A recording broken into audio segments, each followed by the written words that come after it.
প্রতি বছর নোবেল পুরস্কার প্রদান করা হয় বিভিন্ন মানুষ ও সংগঠনকে।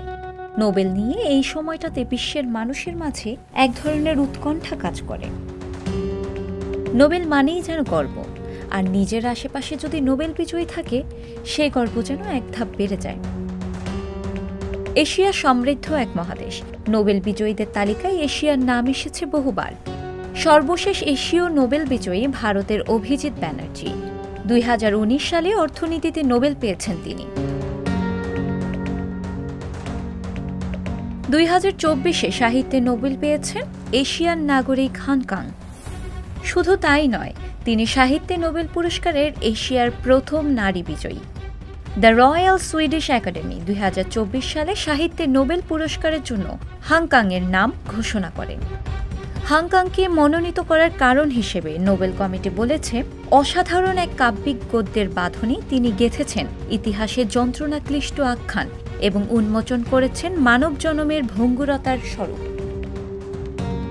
1901 সাল থেকে পৃথিবীর বিভিন্ন ব্যক্তি ও প্রতিষ্ঠানকে সফল ও অন্যান্য সাধারণ গবেষণা ও উদ্ভাবন বা মানব কল্যাণমূলক কাজের জন্য মোট 5টি বিষয়ে নোবেল প্রদান করা হচ্ছে।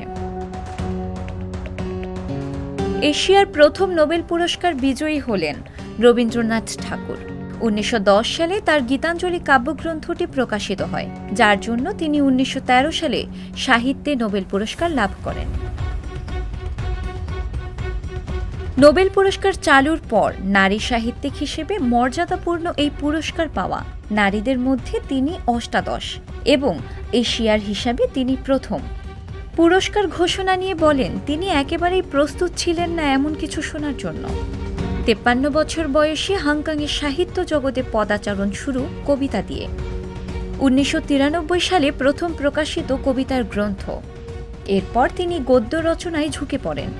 2 বছর পর তার ছোট গল্পের বই আসে বাজারে। 1997 সালে একটি ছোট গল্প লেখেন, the fruit of my woman. এই পর্যন্ত তার 8টি উপন্যাস, 5টি উপন্যাসিকা, একটি কাব্যগ্রন্থ ও 2টি প্রবন্ধের সংকলন প্রকাশিত হয়েছে। নোবেলের আগে 2007 সালে দ্য ভেজিটেরিয়ান উপন্যাসের জন্য 2016 সালে ম্যান বুকার ইন্টারন্যাশনাল পুরস্কার পেয়েছিলেন হাংকাং। 3 খণ্ডের এই উপন্যাস অনুদিত হয়েছে 23টি ভাষায়। এটি নিয়ে সিনেমাও হয়েছে। বইটি প্রথমে ইংল্যান্ড, পরে আমেরিকা থেকে প্রকাশিত হয়। আর এর মাত্র 8 বছর পর তিনি পেয়ে গেলেন সাহিত্যের সর্বোচ্চ স্বীকৃতি নোবেল পুরস্কার। শিলা ইসলাম, সংবাদ প্রকাশ।